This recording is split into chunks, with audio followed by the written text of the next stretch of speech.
right, welcome everyone to Plant-Based Kidney Health. As always, I'm Dr. Sean Hashmi. I'm joined with my partner, Michele Crosmer. We are here to give you guys some new stuff. And today's topic, Michele, is all about can I eat blank with CKD? So let me start off with the first question that we always get, which is this thing called apple cider vinegar. So my question for you is, can I drink, in this case, apple cider vinegar? Yeah. So, and you're right. We get this question all the time. So, the thing with apple cider vinegar, typically and in general, people can consume it. Now, there's a few things with that is you never want to be drinking apple cider vinegar straight. I've heard of people like they take shots of apple cider vinegar. You don't want to do that. That can burn your esophagus, kind of cause some hiccups and even problems. So you don't want to be taking shots of apple cider vinegar. But if apple cider vinegar is mixed in water or it's used in your cooking, like to add flavor to food or make a dressing, just like any other vinegar, then it's typically okay to consume. One thing you would want to be mindful of is someone who is potentially like immunocompromised, or they, let's say they had a transplant and they're on immunosuppressive drugs and they've been told that not to have unpasteurized foods or drinks, then they would want to get the apple cider vinegar without the mother. That way it's pasteurized. Other than that, I mean, again, it's a vinegar. I think the reason it always comes up is there's a lot of, like apple cider vinegar is this like miracle thing to drink and to consume, and you have to have it this many times a day. And so there's a lot of mixed kind of research on that, and more so done in animal studies, but potentially there are benefits of it. But I think overall, if you start drinking apple cider vinegar and you're not changing anything else with your diet and lifestyle, it's not this miracle thing, but it can usually be consumed as part of your diet, or even drinking as long as you're diluting it and mixing it with water. And again, it's vinegar, so it's not going to taste good to drink for most people. But if you mix, like a teaspoon or something, then at least 8 ounces of water, and you want to drink it down, or it could be in a warm glass of water. If you want it more like a kind of like a tea or something like that, then aside from what those other scenarios that I mentioned, it's typically okay to consume. Excellent. All right. So my can I eat blank with CKD question is, can I eat licorice and star fruit? Yeah, so this is interesting. When I was a fellow, which seems like, gosh, a long, long time ago, and I was in training, this was actually something that a lot of the attendings at that time, they liked to ask the new fellows because they knew they could trip them up. But it's one of those fun board questions that really doesn't hold true as much anymore about these two things. But here's what you want to know. So licorice, as you know, is an herb. It's found in a couple places. You're looking at Europe, you're looking at Asia going on. But what's interesting about licorice is it contains something called glycerretinic acid. Now, this is once again, one of those big words that I don't expect you to remember, but what you want to know about it is usually black licorice is more likely to contain it than red licorice, although red licorice, especially if it's been processed in different ways and has been exposed to glycerretinic acid, then it can also contain it. Okay, so now comes the stuff that you want to know and why this is so critical to patients, especially with CKD. We have talked about in the past, there's a hormone called aldosterone. And aldosterone's job is to basically hold on to salt and to get rid of potassium. So you can imagine that if you hold on to too much salt, whether you're eating too much, you're going out a lot, or your kidneys can't get rid of what you're eating, that can lead to things like high blood pressure, hypertension, we call it. So remember, aldosterone's job is to hold on to salt, that's high blood pressure. Its also job is to get rid of potassium, we call that hypokalemia. And as you start to do these both things, you also end up getting something called metabolic alkalosis, which is a fancy way of saying that the pH inside your blood actually starts to go a little bit higher. So this whole syndrome that's going on, that's similar to the term that we use, is called hyperaldosteronism. Okay, now what the heck does hyperaldosteronism have to do with black licorice, or in some rare cases, red licorice, and glycerretinic acid? So glycerretinic acid is very interesting. What it does is it inhibits this thing called 11-beta hydroxysteroid dehydrogenase 2. We love our fancy names. So what this little guy does is basically 11-beta HSD2. Its job is to essentially convert cortisol to an inactive form called cortisone. So cortisol, if it's right around the aldosterone receptors, surprisingly, it can actually activate them. And if it activates them, guess what happens? You get salt retention, potassium leaves the body. So if you basically inhibit this 11-beta HSD2, you block that conversion of cortisol to the inactive form. And as a result, you have this entire cascade that looks just like hyperaldo without actually being hyperaldo. And it's not something that if you had a little bit of licorice, that's going to happen. It's something that happens if you have lots of regular intake of licorice every day, and specifically the black type. And if you have that, one of the things you'll notice is that your blood pressure will go up. So should you have licorice for CKD patients? In general, the answer is no. Can you have it once in a while if you're somebody who really likes it? Yeah, just remember, just like all things in life, licorice, as they sell it, it's always added with a whole lot of other stuff. So that's salt or other things going on. So even if you don't get this, what we call syndrome of apparent mineral corticoid excess, which is the same thing as too much salt, too little potassium going on, even if you don't get this syndrome, you may still be getting all sorts of junk coming in with licorice. So just be careful about that. Now, when we start to look at things like star fruit, for example, and star fruit has an interesting name. And, when I look at all of these names going on, I have the hardest time pronouncing them. So this is Avaroa carambola. And if I mispronounced it, well, it is what it is. But the reason it matters in patients who have chronic kidney disease, especially stage 3 to 5, is because there's two big things that this sucker will cause. First is it can cause neurotoxicity. And the second is it can cause kidney damage, or we as nephrologists like to make it fancy and say nephrotoxicity. So if you have a lot of star fruit, what will happen is you may have hiccups, you may have vomiting, you may have weakness, but the real stuff that's really scary is the mental confusion. It can even cause coma and death. So it's real and it is concerning, especially in CKD 3 through 5 going on. So what the reason behind star fruit and why you should be concerned about is there's this caramboxin toxin that's found inside star fruit.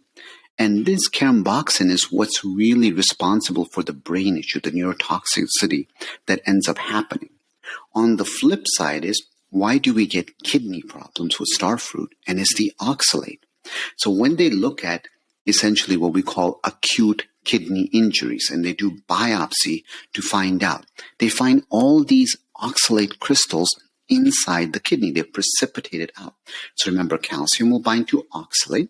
And if you are somebody who's got chronic kidney disease, when you consume foods that are high in oxalate, if that oxalate is getting absorbed, it will go and find its way to the kidneys.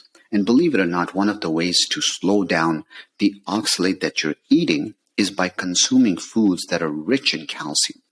That calcium that you're consuming will go into the gut, bind the oxalate in the gut. You will get rid of it through the bowel movement, and it never gets inside your body. So in terms of star fruit, whether you should have it or not, my recommendation is the same thing as licorice is. If you can't live without it, that's one thing. But generally speaking, you should avoid star fruit in any person with chronic kidney disease. And with licorice, it's a little bit less severe as far as the symptoms goes. But in general, it's not a bad idea to kind of stay away from it a little bit. Yeah. So, and Michele, I was just going to say on that's something that star fruit is, and I think we've been asked this before, but it's really the only, when you look at those confusing lists of like eat this and don't eat that, a lot of them are based, or typically with fruits and veggies, it's based on the potassium content of it. And so we know that needs to be individualized. Some people need potassium restrictions, some don't. But with star fruit, it's not a potassium thing. And so that's why across, whether someone's in dialysis or has kidney disease and not on dialysis, typically across the board, you're seeing star fruit is not recommended. Avoid star fruit on those handouts and recommendations coming from doctors and renal dietitians and everyone. Yes. And those two things about the brain and the kidney are really important to remember. Yeah. All right. Michele, let's go on to parsley tea. Do it or don't? Yeah. So the thing with parsley tea, there's actually no research in and of itself on parsley tea and kidney disease. When we look at parsley on its own, like as an herb, whether it's fresh or it's dried, usually what people, and again, you might be using the dried herb to make your tea, but usually that's the case where sometimes the potassium people are concerned with or don't know if they need to be concerned with. And in that case, both dried parsley and even fresh parsley are not super high in potassium unless you're consuming them in very large quantities. So dried parsley, about a tablespoon portion, is around 45 milligrams of potassium. And then fresh parsley, like chopped up, then about a half a cup of that is around 165 milligrams of potassium, which again is not a high potassium amount for either of those things. But I would say the most important thing with that is looking at how are you consuming it and in what volume if you do have a potassium restriction. So parsley's are really good, like both parsley and cilantro are great herbs to use in cooking, and they can add color and brightness and flavor to your food without adding, a bunch of salt. If you do end up turning that into, like you steep that into a tea, then, when you're using the dried herb, then typically that's not a problem either. What I would say to be mindful of is, of course, don't be taking like parsley supplements, and because those are very concentrated, high amounts. And then if you're buying a parsley tea that's already like an herbal tea that's already prepared, like you're buying the store-bought one, check the label, because sometimes there's other herbs and spices that can be added to that. And those might be ones that might need to be limited or restricted with kidney disease. And so that's where the concern might come from. Excellent. Okay. This is a really good question that we get asked a lot, but what about alkaline water? And they said specifically the Kangen water, which I think is just a form of getting the alkaline water, but just in general, alkaline water and kidney disease. This is a question I've been asked probably a million times. And so let me start off by saying the first thing you got to know about alkaline water is there's no data, none as of today, that I researched on that shows anything in terms of kidney disease. So that's number one. Number two is there are studies that have looked at regular people. So one of the challenges we have in chronic kidney disease is people develop metabolic acidosis. They have too much acid in their blood, and that acid leaches away at the bones. It causes the kidneys to essentially deteriorate faster going on, and that acid has so much strain on every aspect of your body. We treat that by giving people sodium bicarbonate, which is salt, the sodium part, and bicarbonate, which is baking soda. So if there was a way to not give them salt, it would be fantastic. And in general, it would be a better outcome. So of course, everybody wants to consider, what about using something like alkaline water? So remember, in terms of your physiological pH, it's a narrow range. It's about 7.35 to 7.45. Most of the alkaline waters are higher pH. That's why they're alkaline, means higher. So they have a pH anywhere between 8.5 to 9.5. I've seen some at 10 going on. And so the thought process there is that if you did this, even though your stomach pH is around 1, that a lot of that alkalinity would go away, but maybe some of it would get down to the small intestine and the water would be absorbed all throughout your intestine, and therefore it could potentially impact it. So first thing you got to know is alkaline water is very, very expensive. And so most people who want to be able to drink the quantities that I would imagine are needed, I think that would end up being very costly and probably not something you can stick with. Now, can alkaline water harm you? Well, not really. All you're doing is getting something that has a little bit more alkaline in it. And essentially, your stomach pH will regulate it. And if you're somebody who's healthy, if you get too much alkaline in your body, your kidneys will get rid of it. Acutely, breathing affects sort of what happens there too. But over hours and days, that's more of your kidney job. So there's an interesting study that was published in PLOS One in 2018. And this is interesting because they were actually looking at folks who are athletes. So it was a double-blind, placebo-controlled, randomized study going on. The authors didn't have any disclosure, so they weren't paid by Kangen Water or anything like that going on. And what they did was they had these guys go through 3 weeks of ingesting alkaline water or regular water. And what they found, the participants were all mixed martial artists. So these are folks whose training regimens are very, very intense. They need to be hydrated. And as you know, when you exercise a lot, you're going to get all this lactic acid in your body going on. So they wanted to see, would it impact their performance? Would it impact their hydration? Would it impact the amount of acid in their blood, specifically after their workouts going on? So what they found was that indeed their hydration status was better in the group that was taking in essentially alkaline water every single day for 3 weeks. Their blood pH increased on average from 7.36 to 7.44 in the alkaline group going on. And what they saw was that the bicarb, the serum or blood bicarbonate concentration post-exercise. So what was interesting was these guys post-exercise, their bicarb, which normally is about 24, was dropping to the 12 range. And so for the control, it was 12. For the guys with the alkaline water, was close to 14. And so what they basically showed was that in this group of high-class athletes, there was an effect from alkaline water into the blood bicarb level. So from that perspective, it gives me hope in the sense that if we had a study that was designed to look at alkaline water, maybe there is a benefit to it, but we don't have any data. So in order for me to say, would it be effective or not, I can't. And the other part of this is if you're blessed enough not to have kidney disease and you decide to take alkaline water, that's great. Just keep in mind in terms of the cost and everything like that, it's really, really pricey for the little bit it delivers.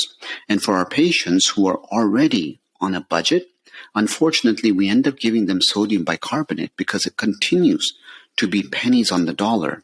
And oftentimes it's all they can afford. Now, don't forget, an alkaline diet is the one that we've talked about so many times on the show, where we've talked about the power of things like fruits and vegetables and so forth.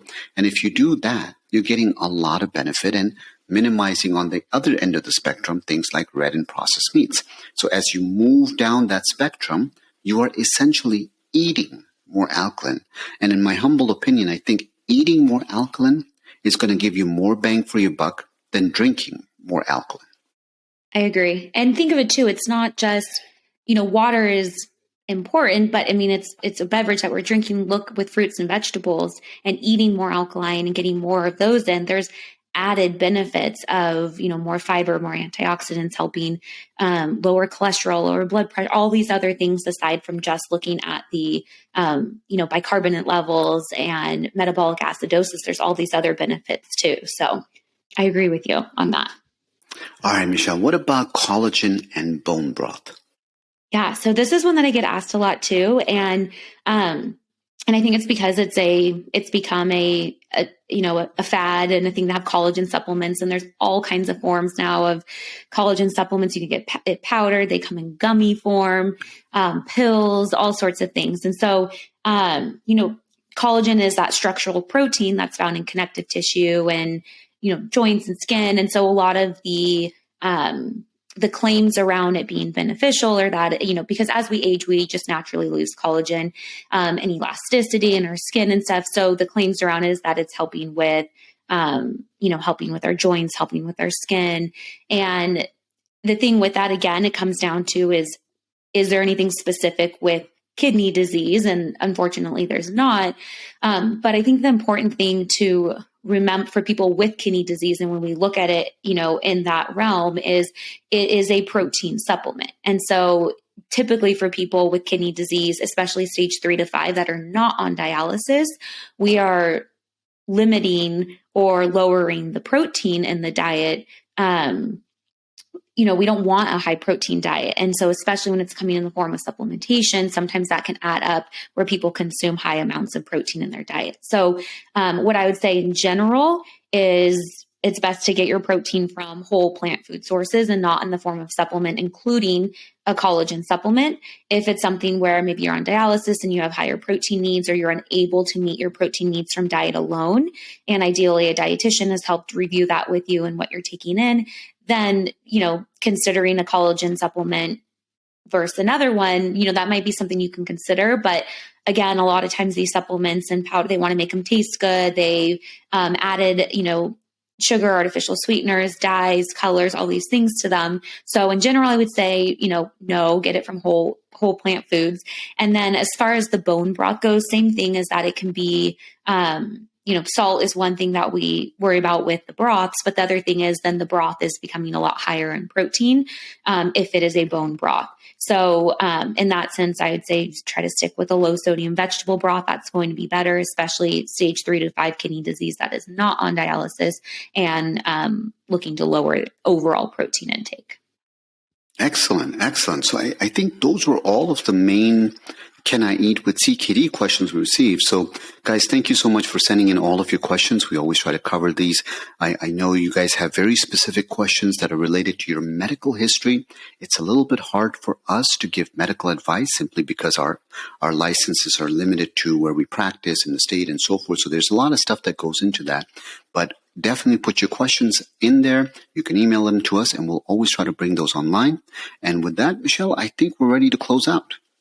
Yeah, I would say, again, it's fun for us every, so I think we have one other Q&A on Can I Eat This with CKD? So we kind of, as they come in, and especially once we get asked all the time, we keep a list of it until we have, 5 to 6 that we can throw in one episode. So you guys can email those to us. You can put it in the comment, and then we'll make sure in future episodes to address that. And thank you guys for tuning in. We'll see you all next week. Bye, everyone.